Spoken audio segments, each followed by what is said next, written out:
अर्धचालक इलेक्ट्रॉनिकी, अध्याय 14।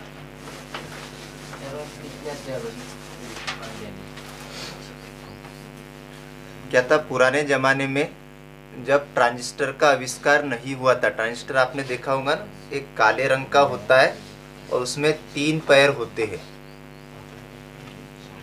देखा कि नहीं देखा?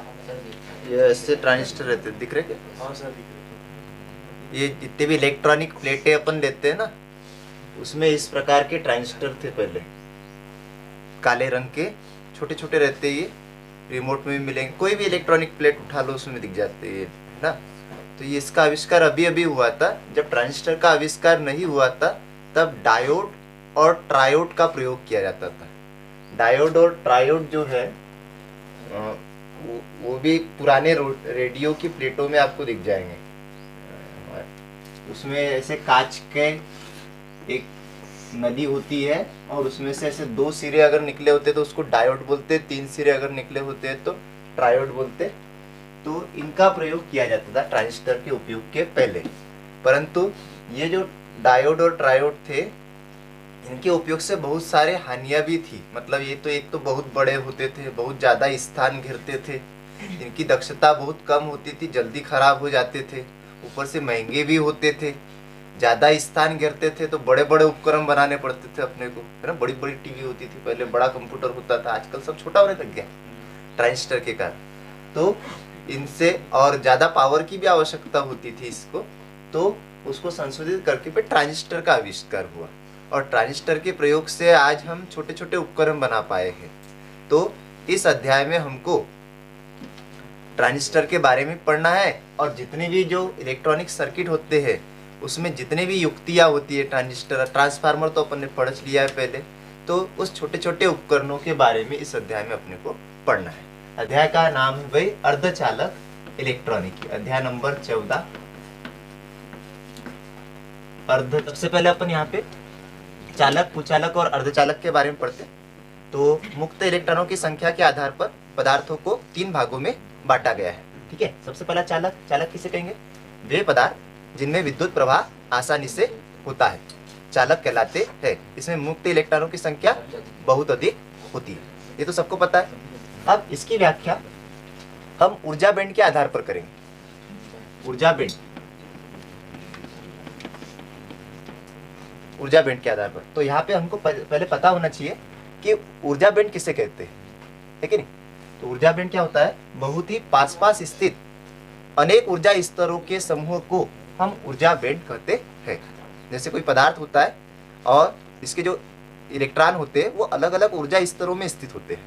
तो बहुत ही पास पास स्थित अनेक ऊर्जा स्तरों के समूह को ऊर्जा बैंड कहते हैं, ठीक है। 2 होते हैं, एक होता है संयोजी बैंड और दूसरा होता है चालन बैंड, है ना। लिख लो लगे तो, ये काम का है परिभाषा इसकी, बहुत ही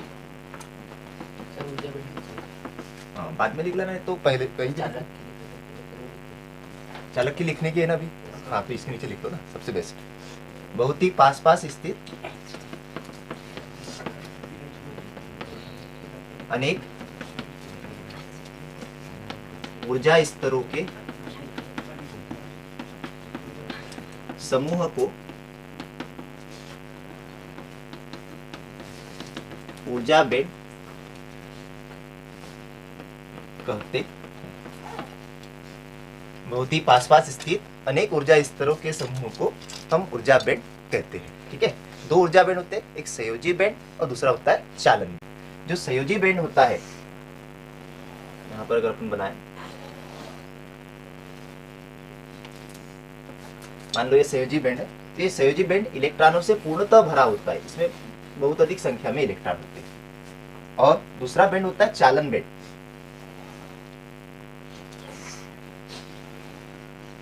चालन बैंड पूर्णतः खाली हो सकता है या आंशिक रूप से भरा हो सकता है, मतलब थोड़ा सा भरा हो सकता है इलेक्ट्रॉनों से। ये नीचे वाला संयोजी बैंड,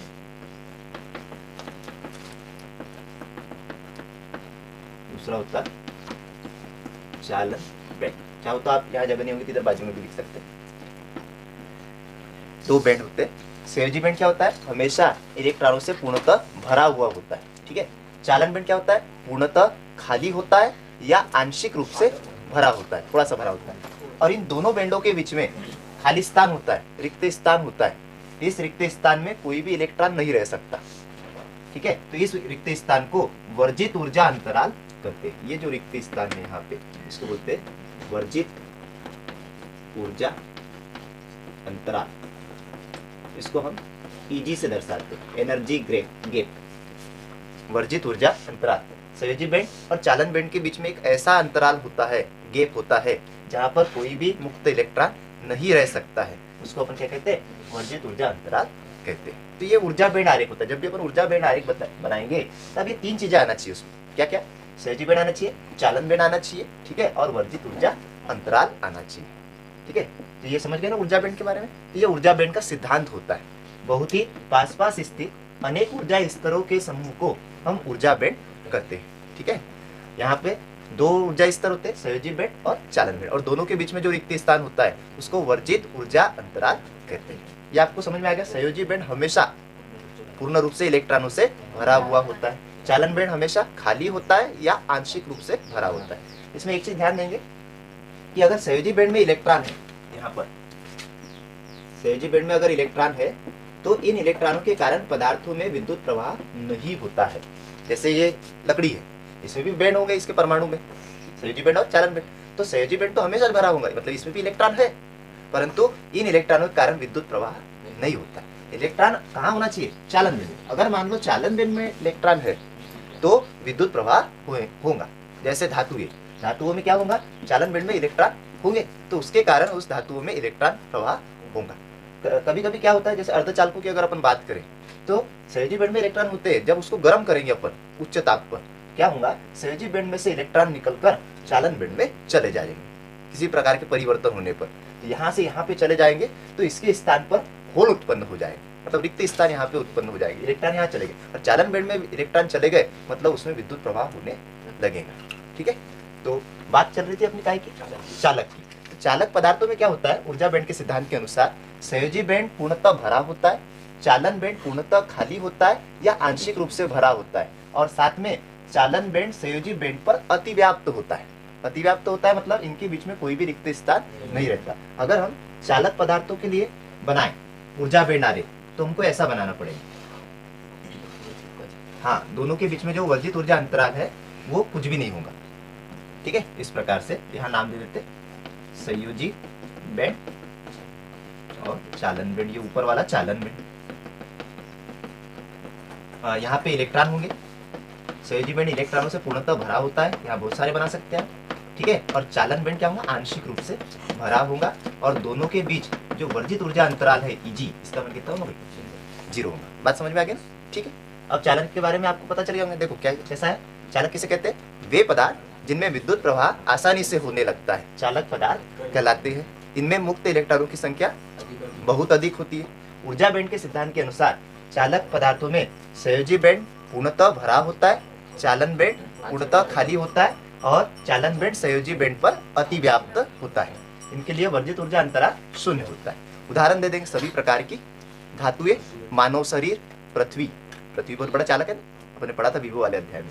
फिर उसके बाद इसके जो प्रतिरोध ताप गुणांक है, इसकी प्रतिरोधकता की बात करते हैं अपन। इसकी प्रतिरोधकता 10⁻8 ओम से 10⁻2 प्रतिरोधकता का मात्रक होता है ओम गुणित मीटर, ओम गुणित मीटर होती है। ये इसकी प्रतिरोधकता हमको याद रखना है, ठीक है। और प्रतिरोध के विक्रम को क्या बोलते हैं अपन, चालकता कहते हैं। आपको पता होगा प्रतिरोध के विक्रम को क्या कहते हैं, चालकता। तो अगर हम इसकी चालकता की बात करें तो इसकी चालकता उल्टी कर दो, मतलब इसकी चालकता क्या होगी भाई, 10⁻8 ऋण 8 का ना, 10⁻8 ओम से 10⁻2 ओम गुणित मीटर होती है, ठीक है। मात्रक बदल जाएगा चालकता का, साइमन प्रति मीटर हो जाएगा, ठीक है। तो ऐसा होता है, ये प्रतिरोधकता अपने को याद रखना है। चालक होता है तो इसमें अगर अपन ताप बढ़ाएंगे तो इसका जो प्रतिरोध होता है वो बढ़ता है। चालक पदार्थों का प्रतिरोध क्या होता है, बढ़ता है। ताप बढ़ाने पर प्रतिरोध बढ़ता है। अब प्रतिरोध बढ़ता है मतलब चालकता क्या होती है, घटती। ये पहले चालक को आप अच्छे समझो तो बाकी अपने आप आ जाएंगे। प्रतिरोध जैसे लोहा है, समझ लो, है ना। आपको पता है लोहे में आसानी से विद्युत प्रवाह होता है। अगर हम उसको गर्म करेंगे तो रुकावट उत्पन्न होगी, विद्युत प्रवाह में होंगी ना। मतलब उसका प्रतिरोध क्या होता है, बढ़ता है। ताप बढ़ाने पर चालक का प्रतिरोध बढ़ता है और चालकता घटती है। प्रतिरोध का उल्टा चालकता होती है। ठीक है, प्रतिरोधकता ये है इसकी 10⁻8 से 10⁻2 ओम गुणित मीटर। प्रतिरोधकता तो चालकता अपने आप आ जाएगी। ठीक है, ये होगी किसके बारे में जानकारी, चालक के बारे में जानकारी। अब देखो कुचालक या विद्युत रोधी के बारे में जानकारी। तो कुचालक या विद्युत रोधी किसे कहेंगे, वे पदार्थ जिनमें विद्युत प्रवाह आसानी से नहीं होता या विद्युत प्रवाह होता ही नहीं है, तो उसको अपन कुचालक या विद्युत रोधी कहते हैं। इसमें मुक्त इलेक्ट्रॉनों की संख्या लगभग नगण्य होती है, नहीं के बराबर, क्योंकि विद्युत प्रवाह नहीं होता है ना। जैसे लकड़ी है ना, और रबर, कागज, एबोनाइट है ना, ऐसे बहुत सारे उदाहरण अपन लिख सकते हैं कुचालक पदार्थों के। कांच, हीरा। ठीक है, अब ऊर्जा बैंड का सिद्धांत समझो। ऊर्जा बैंड के सिद्धांत के अनुसार कुचालक पदार्थों में संयोजी बैंड पूर्णतः इलेक्ट्रॉनों से भरा होता है, चालन बैंड पूर्णतः खाली होता है, और इनके बीच जो वर्जित ऊर्जा अंतराल होता है, अपन इसका चित्र बनाना चाहे इसका कुचालक के लिए, तो ये संयोजी बैंड हो गया और चालन बैंड अपने को यहाँ पे बनाना पड़ेगा। ये चालन बैंड है और ये क्या होता है, पूर्णतः खाली होता है। ठीक है, और इनके बीच जो वर्जित ऊर्जा अंतराल है, ये वाला वर्जित ऊर्जा अंतराल, इसका मान 3 इलेक्ट्रॉन वोल्ट से अधिक होता है। हीरे के लिए वर्जित ऊर्जा अंतराल का मान 7 इलेक्ट्रॉन वोल्ट होता है। ठीक है, ये 3 इलेक्ट्रॉन वोल्ट, ये अंतर होता है। ये अंतर इतना ज्यादा होता है कि संयोजी बैंड से इलेक्ट्रॉन निकलकर चालन बैंड में जा ही नहीं सकता, इसलिए इन पदार्थों में कभी भी विद्युत प्रवाह नहीं हो सकता। बात समझ में आ रही है? हाँ, ये किसके लिए हो गया भाई, कुचालक के लिए। इसकी प्रतिरोध ताप गुणांक की बात करें कुचालक की, तो इसका जो प्रतिरोधकता होती है, प्रतिरोध ताप गुणांक, ये होता है 10⁻11 ओम से 10⁻19 ओम होती है। ठीक है, इसके बाकी प्रतिरोधकता 0 होंगी और प्रतिरोध और चालकता पर कोई प्रभाव नहीं पड़ता, अपरिवर्तित रहती है, लगभग नगण्य। ठीक है, उसके बाद में तीसरा वाला देखते हैं, अर्धचालक। क्योंकि तीनों एक जैसे, अपन तीनों एक साथ देख लेते हैं। अर्धचालक किसे कहेंगे, वे पदार्थ जिनमें सामान्य ताप पर विद्युत प्रवाह नहीं होता है, परंतु उच्च ताप पर, ताप बढ़ाने पर उनमें विद्युत प्रवाह होने लगता है, उन्हें अर्धचालक कहते हैं, सेमीकंडक्टर कहलाते हैं। उदाहरण, 2 ही उदाहरण है, सिलिकॉन और जर्मेनियम। सिलिकॉन का संकेत होता है Sc और जर्मेनियम का संकेत होता है G। ठीक है, अपने को याद रखना है। अब ऊर्जा बैंड सिद्धांत के अनुसार अर्धचालक में क्या होता है, संयोजी बैंड पूर्णतः इलेक्ट्रॉनों से भरा होता है, चालन बैंड पूर्णतः खाली होता है, और इनके बीच जो वर्जित ऊर्जा अंतराल होता है वो लगभग 1 इलेक्ट्रॉन वोल्ट होता है। ठीक है, क्योंकि वर्जित ऊर्जा अंतराल 1 इलेक्ट्रॉन कम है, इसलिए क्या होता है, जब अपन इसको गर्म करते हैं तो संयोजी बैंड से कुछ इलेक्ट्रॉन निकलकर चालन बैंड में चले जाते हैं, जिसके कारण से क्या होता है, उसमें विद्युत प्रवाह होने लगता है। बात समझ में आ रही है? तो ये अर्धचालक कहलाते हैं। ठीक है, तो ये 3 प्रकार का होता है। एक बार फिर से देख लेते हैं। इसकी प्रतिरोधकता की बात करते हैं, प्रतिरोध ताप गुणांक। इसकी जो प्रतिरोधकता होती है वो 10⁻5 ओम से 10⁻6 ओम गुणित मीटर होती है। ठीक है, दोनों के बीच में। एक बार फिर से, ठीक है, सबसे पहले अपन चालक की बात करते हैं। मुक्त इलेक्ट्रॉनों की संख्या के आधार पर पदार्थों को 3 भागों में बांटा गया है। सबसे पहला क्या होता है, चालक। चालक किसे कहेंगे, वे पदार्थ जिनमें विद्युत प्रवाह आसानी से होने लगता है, चालक कहलाते हैं। इनमें मुक्त इलेक्ट्रॉनों की संख्या बहुत अधिक होती है। ऊर्जा बैंड के सिद्धांत के अनुसार चालक में क्या होता है, संयोजी बैंड पूर्णतः भरा होता है तथा चालक बैंड आंशिक रूप से भरा होता है। ठीक है, और चालन बैंड संयोजी बैंड पर अतिव्याप्त होता है। इसके लिए वर्जित ऊर्जा अंतराल का मान 0 होता है। उदाहरण दे देंगे, सभी प्रकार की धातुएं, मानव शरीर और पृथ्वी। फिर उसके बाद में इनकी जो प्रतिरोधकता है वो 10⁻8 ओम से 10⁻2 ओम तक होती है, गुणित मीटर होती है। फिर उसके बाद इनका प्रतिरोध ताप बढ़ाने पर बढ़ता है, अर्थात चालकता क्या होती है, घटती है। हाँ, उसके बाद अगला आता है कुचालक। वे पदार्थ जिनमें विद्युत प्रवाह आसानी से नहीं होता है, कुचालक कहलाते हैं। इनमें मुक्त इलेक्ट्रॉनों की संख्या लगभग नगण्य होती है। ऊर्जा बैंड के सिद्धांत के अनुसार इसमें संयोजी बैंड पूर्णतः भरा होता है, चालन बैंड पूर्णतः खाली होता है, और उनके बीच वर्जित ऊर्जा अंतराल का मान 3 इलेक्ट्रॉन वोल्ट से अधिक होता है। ठीक है, उदाहरण दे देंगे, कांच, रबर, एबोनाइट, मोम, है ना, लकड़ी आदि। फिर उसके बाद इसकी प्रतिरोधकता कितनी होती है, 10⁻11 से 10⁻19 ओम होती है। इसका प्रतिरोध और चालकता अपरिवर्तित रहती है, ठीक है, लगभग शून्य होती है। फिर अगला आता है अपना अर्धचालक। किसे कहेंगे भाई? वे पदार्थ जिनमें सामान्य ताप पर विद्युत प्रवाह नहीं होता है, परंतु ताप बढ़ाने पर उनमें विद्युत बहने लगती है, विद्युत प्रवाह होने लगता है, अर्धचालक कहलाते हैं। दो उदाहरण है, कौन से? सिलिकॉन और जर्मेनियम। अर्धचालक ऊर्जा बैंड आरेख के अनुसार क्या होता है? सहजी बैंड पूर्णतः भरा होता है अर्धचालकों में, चालन बैंड पूर्णतः खाली होता है, और उनके बीच वर्जित ऊर्जा अंतराल क्या होता है? लगभग 1 इलेक्ट्रॉन वोल्ट होता है। फिर उसके बाद में इसका प्रतिरोधकता कितनी होती है भाई? 10⁻5 ओम से 10⁻6 ओम होती है। और इसकी प्रतिरोध की बात करो तो इसका प्रतिरोध ताप बढ़ाने पर घटता है। तो चालकता क्या है? क्योंकि ताप बढ़ाने पर इसमें विद्युत प्रवाह होता है ना, मतलब चालकता बढ़ती। चालकता समझता है, विद्युत चलती है, चालकता है चल, तो इसकी चालकता क्या होगी? बढ़ती है। प्रतिरोध घटता है, चालकता बढ़ती है। अब आपको इतना समझ में आ गया होगा कि इस आधार पर इन तीनों में अंतर बन जाते हैं। बन रहे ना? क्या क्या अंतर बन रहे हैं? ठीक है, क्या बनेगा? सबसे पहला चालक, अगर अपन 3 कॉलम बना ले तो 8-10 अंतर तो लिख सकते हैं। सबसे पहला, इनमें विद्युत प्रवाह आसानी से होता है, इसमें विद्युत प्रवाह नहीं होता है। इसमें निम्न ताप पर विद्युत प्रवाह नहीं होता है, परंतु उच्च ताप पर विद्युत प्रवाह होता है। पहला हो गया। दूसरा, मुक्त इलेक्ट्रॉन। इसमें मुक्त इलेक्ट्रॉनों की संख्या अधिक होती है। इसमें मुक्त इलेक्ट्रॉनों की संख्या लगभग नगण्य होती है, और इसमें मुक्त इलेक्ट्रॉनों की संख्या न तो अधिक होती है और न ही कम होती है, मतलब बराबर होती है। ठीक है। तीसरा इसकी बात करो, इसमें वर्जित ऊर्जा अंतराल शून्य होता है। इसमें वर्जित ऊर्जा अंतराल 3 इलेक्ट्रॉन वोल्ट से अधिक होता है। इसमें वर्जित ऊर्जा अंतराल लगभग 1 इलेक्ट्रॉन वोल्ट होता है। 3 हो गए। हाँ, चौथा अंतर प्रतिरोधकता। इनकी प्रतिरोधकता इतनी होती है 10⁻3 ओम से 10⁻32 ओम। कुचालक की प्रतिरोधकता 10⁻11 से 10⁻19 ओम होती है, और अर्धचालक की प्रतिरोधकता 10⁻35 से 10⁻6 ओम होती है। कितने हो गए? 5। छठवा क्या होगा भाई? प्रतिरोध बढ़ता है। हाँ, छठवा ये वाला होगा। प्रतिरोध बढ़ता है। चालक में क्या होता है? प्रतिरोध, ताप बढ़ाने पर प्रतिरोध बढ़ता है, चालकता घटती है। उधर क्या लिखूं? कुचालक में इसमें प्रतिरोधक और चालकता पर कोई प्रभाव नहीं पड़ता है, और इधर उल्टा लिखेंगे कि प्रतिरोध घटता है ताप बढ़ाने पर और चालकता बढ़ती है। 6 हो गए। सातवां उदाहरण पकड़ लो। 8वां लिख सकते ना अपन, और एक अंतर ऐसा लिख सकते हैं कि चालक में अशुद्धि मिलाएंगे, जैसे लोहा है उसमें अशुद्धि मिलाएंगे तो उसकी चालकता क्या होगी? घटेगी। चालक पदार्थों में अशुद्धि मिलाने पर उसकी चालकता घटती है। कुचालक में अशुद्धि मिलाने पर कोई प्रभाव नहीं पड़ता है, और अर्धचालक में अशुद्धि मिलाने पर चालकता बढ़ती है, क्योंकि बढ़ेंगे ना भाई अर्धचालक। तो ये भी अंतर अपन लिख सकते हैं। तो इस आधार पर अंतर लिख बनते हैं। तो अंतर आपको लिखना है, हम इसका डिटेल लिखवा देते हैं। ठीक है, तो इसमें के कुछ इलेक्ट्रॉन यहाँ पहुंच गया, चालन बैंड में पहुंच जाते हैं कुछ इलेक्ट्रॉन, तो उनके स्थान पर यहाँ पर रिक्तता उत्पन्न हो जाती है, ऐसे होल बन जाएंगे संयोजी बैंड में। यहाँ से इलेक्ट्रॉन निकलकर यहाँ चले गए, तो उनके स्थान पर यहाँ पे क्या बन गए? होल बन गए, रिक्तता उत्पन्न हो गई। वर्जित ऊर्जा अंतराल Eg का मान 1 इलेक्ट्रॉन वोल्ट होता है।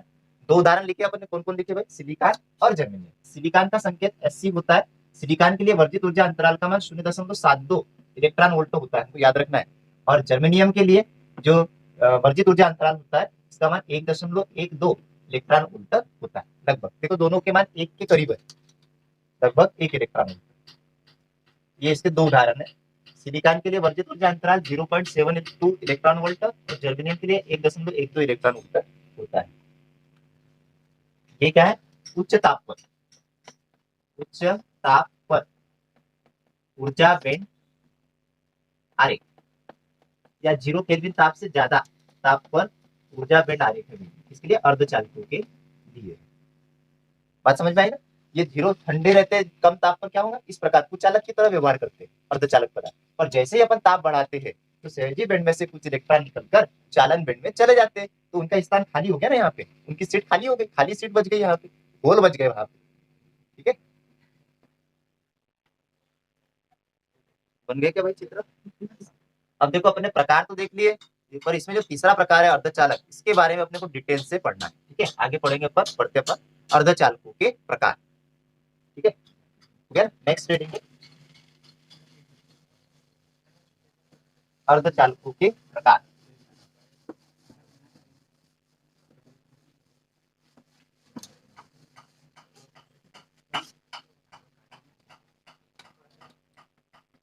अर्धचालक 2 प्रकार के होते हैं।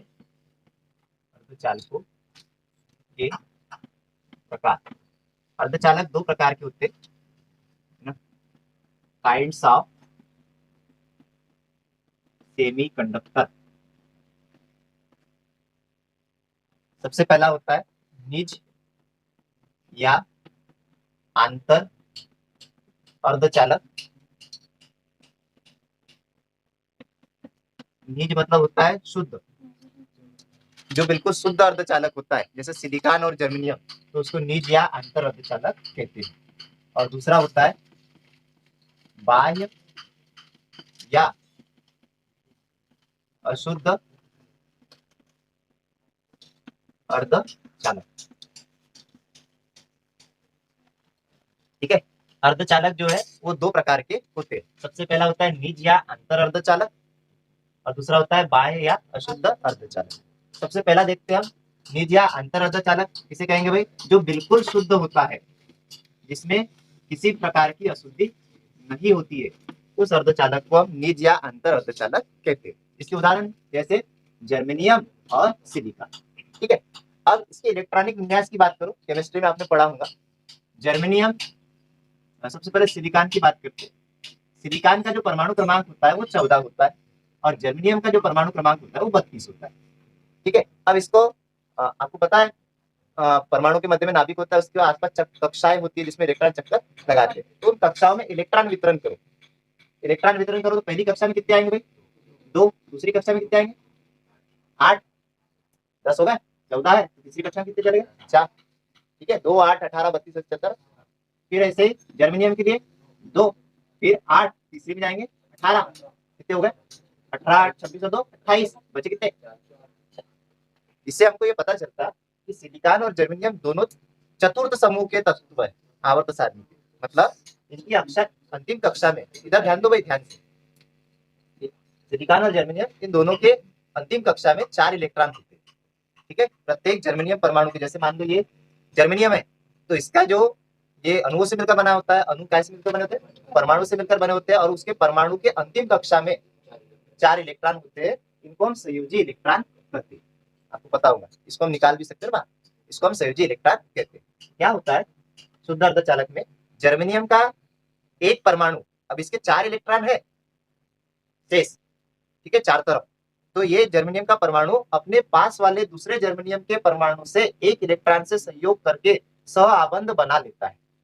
ठीक है, इसके 4 थे, एक परमाणु से संयोग करके सह आबंध मतलब जोड़ा बना लेगा इलेक्ट्रॉन का, दूसरा ही बनाएगा, तीसरा ही बनाएगा, और तो उसका क्या हो जाएगा? फिर अष्टक पूरा हो जाएगा। ऐसा करता है जर्मेनियम का प्रत्येक परमाणु अपने पास वाले जर्मेनियम के परमाणु से के एक इलेक्ट्रॉन से संयोग करके सह आबंध बना लेता है और उसका अष्टक पूर्ण कर लेता है। फिर उसके पास एक भी इलेक्ट्रॉन शेष नहीं बचता है। अगर हम इसको चित्र में बनाना चाहें, है ना, बना लो, चित्र लगे तो जर्मेनियम के बनाए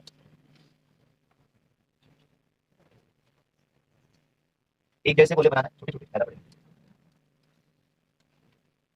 बनाते हैं उसपे। ठीक है, 4 कोने पे 4 और एक बीच में। ठीक है, अब ये जर्मेनियम का परमाणु है ये सभी, और इसकी अंतिम कक्षा में 4 इलेक्ट्रॉन होते हैं। ये भी जर्मेनियम +4 इसकी भी अंतिम, सभी जर्मेनियम के परमाणु की अंतिम कक्षा में 4 इलेक्ट्रॉन होते हैं। अब ये सह आबंध बनाएंगे।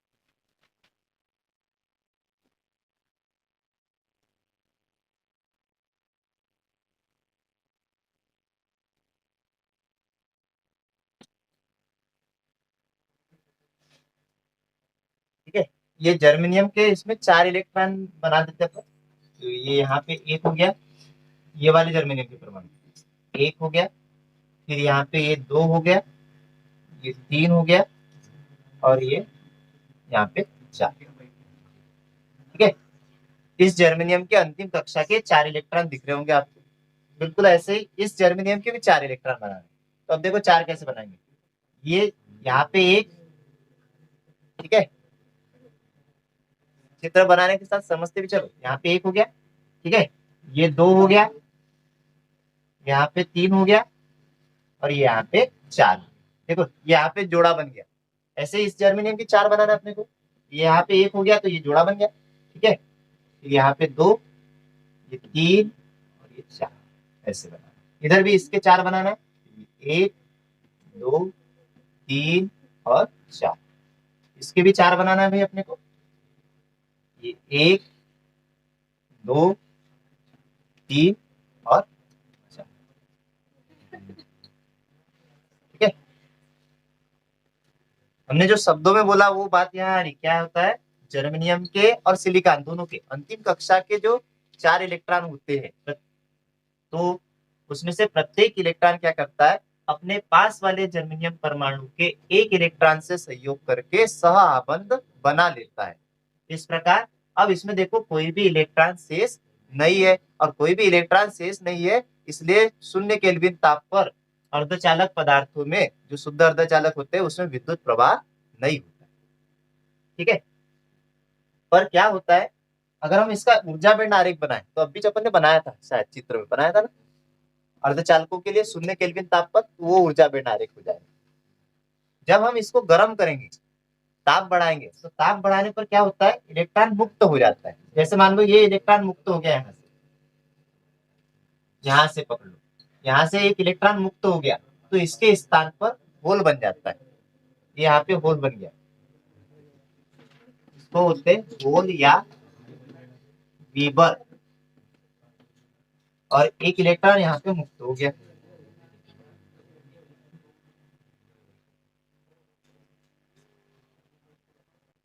ये इसको कहते हैं अपन मुक्त इलेक्ट्रॉन।